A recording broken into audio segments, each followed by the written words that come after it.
welcome back to St. Thomas Aquinas for Everyone. I'm Dave Palmer, and this is part 3 of St. Thomas's teachings on the Passions. And just a reminder that the Summa Theologia is a book about coming to know God.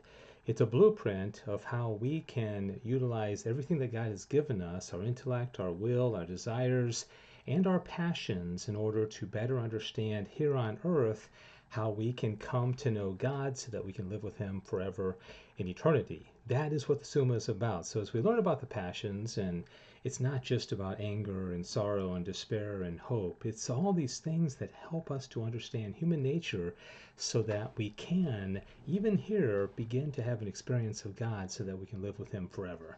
All right, so as we move into the first article of this lesson, it's about concupiscence and whether it is in the sensitive appetite only. Now remember, the sensitive appetite is that which we are drawn to things or we are repelled by things, okay? It's kind of that fight or flight, the hamburger or the snake or the grizzly bear or the things that we desire. That's concupiscence, okay? So I like to use this example is the chips and the salsa at the Mexican restaurant, is that most of us, there may be a few that don't like this, but most of us, we go to the Mexican restaurant and we're drawn to this and it gets put on our table and we pretty much have unlimited access to chips and salsa, and then the concupiscence, we are drawn to it, okay? It's good, and sometimes we eat too many of them. And so Thomas says here, as the philosopher Aristotle says, concupiscence is a craving for that which is pleasant, okay, like the chips and salsa.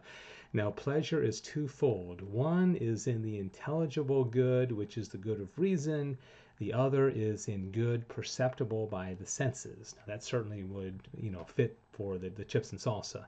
The former pleasure seems to belong to the soul alone, whereas the latter belongs to both the soul and the body, because the sense is a power seated in a bodily organ.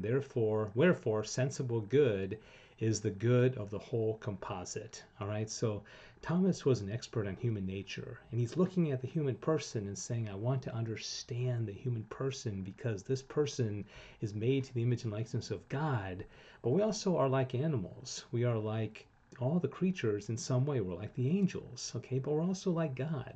And Thomas spent his whole life trying to figure out what is the human person and how does he achieve his end. All right, so here's a woman. All right, so what Thomas is getting at here is he's very concerned about the body-soul composite, okay, the body and the soul together. Now, this woman is drawn to a hamburger with her whole body, okay, because if she didn't have her mouth and if she didn't have her stomach and she didn't have her eyes, well, the hamburger would be of no use to her, right? So this is what he's talking about, the body-soul composite. The whole composite is interested and drawn towards this hamburger. Now, let's say this woman also wants to be a doctor one day. That's not of the body, although of course she needs a body to be a doctor, but the desire to be a doctor is not in the body, it's in the mind, it's in the will, right? So kind of get that down there. Now, concupiscence seems to be the craving for this latter pleasure. Okay, the hamburger is what we're talking about, since it belongs to the united soul and body and is implied by the word concupiscentia. Okay, scientia is knowledge, cupid is like cupidity, has to do with, affections or attractions. Con means both. Isn't that interesting? Therefore, properly speaking, concupiscence is in the sensitive appetite and in the concupiscible faculty, which takes its name from it. Okay, so you kind of learn some interesting stuff here in the Summa about even the etymology of the word concupiscence. All right, so now we go on to delight as it relates to passions. Okay, now when I think of delight, and there's a lot of things that I delight in, like those chips and salsa, I certainly delight in those. I think of the delight of being on the beach, and this is certainly of the rational mind, but also just some of even the sensible delights of the food and the oysters, and of course being with my wife, and who was in that picture there, and smelling the ocean, and just it's great. I mean, I really, really enjoy it a lot. Okay, so it's a delight that I enjoy. But this cat also seems to be experiencing delight. Okay, we have a dog, and the dog lays over and we rub its tummy, and it clearly is experiencing some kind of delight. What about this rock? Okay, a rock wants to get to its lowest place. That's its nature, right? Because it just falls to the lowest place possible. But does it delight once it gets there? Okay, that's what Thomas is thinking about here. Why does he care about this? We'll get to that in just a second. We must observe that just as in natural things some happen to attain to their natural perfections, so does this happen in animals, like the cat, right? And though movements towards perfection does not occur all at once, yet the attainment of natural perfection does occur all at once. Now there is this difference between animals and the natural things, that when these latter are established in the state becoming their nature, they do not perceive it. Okay, the rock does not perceive that it has attained its natural state. The tulip does not perceive it. Okay, it has the sun and it has the water and it has everything that it needs for perfection, but it doesn't perceive it. The dog does. The human certainly does, right? Whereas animals do. And from this perception, there arises a certain movement of the soul in the sensitive appetite, which movement is called delight.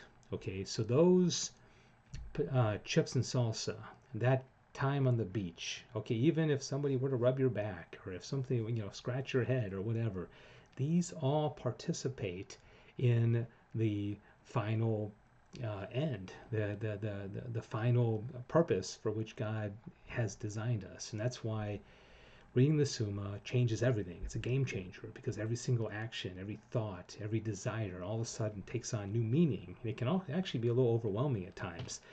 All right, so now the last article we're going to learn about in this is whether delight differs from joy. What is the difference? Now I'm going to put a few pictures up on the screen here and tell me if these don't just scream out at you joy. Okay, isn't that a great picture? This man, this woman, with the baby and the carriage and the other little child. That is a joyful picture. Now here's a picture of joy. There's another one, leaping, silhouettes, sunsets. I mean, that should just fill you with joy. And then here's another one. Looks like she's on the beach and she's experiencing joy.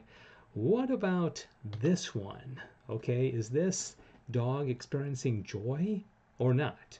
All right, so let's get to this. Thomas says joy, as Avicenna states, is a kind of delight. Okay, so they're related to each other. For we must observe that just as some concupiscences are natural and some not natural, but consequent to reason, so also some delights are natural and some are not natural but rational.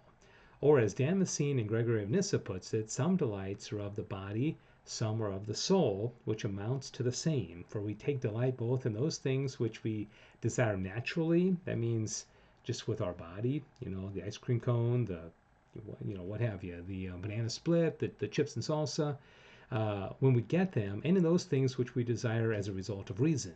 But we do not speak of joy except when delight follows reason. So we do not ascribe joy to irrational animals, but only delight. All right. So in that previous example I gave you, the woman could take joy in becoming a doctor, but she can take delight and since she is a rational creature, she can take some joy in a hamburger, but that would be more of a delight. That the dog that eats the hamburger can only take delight in it and not joy because it's not rational. So, little summary here. Oh yeah, by the way, look at just in this little paragraph here, Thomas quotes three Christian leaders. Okay, actually Avicenna was not even Christian. Avicenna, Gregory of Nyssa, and Damascene. All right, two Christians and I believe a Muslim. So it just goes to show you how much Thomas relied on those who preceded him. Okay, he didn't do this on his own. He borrowed from all the great men that preceded him. All right, so a little bit of review. No delight, no joy. No delight, no joy. Delight, no joy. Delight and joy. Okay, so the man being a rational creature. And by the way, an angel can experience joy but not delight. Okay, because it doesn't have a body. Okay, so it cannot experience delight because you have to have a sensitive appetite in order to experience delight. All right, please never forget as we go through this that this is about coming to know God through our experiences in this world so that we can prepare ourselves to desire God the most. Because Thomas says many times in the Summa, the level to which we attain in heaven will be based on charity, which will be a factor of our desire to come to know God. So we have to increase our desire. All right, that's going to do it. This is St. Thomas Aquinas for everyone. Thank you for watching. God bless you.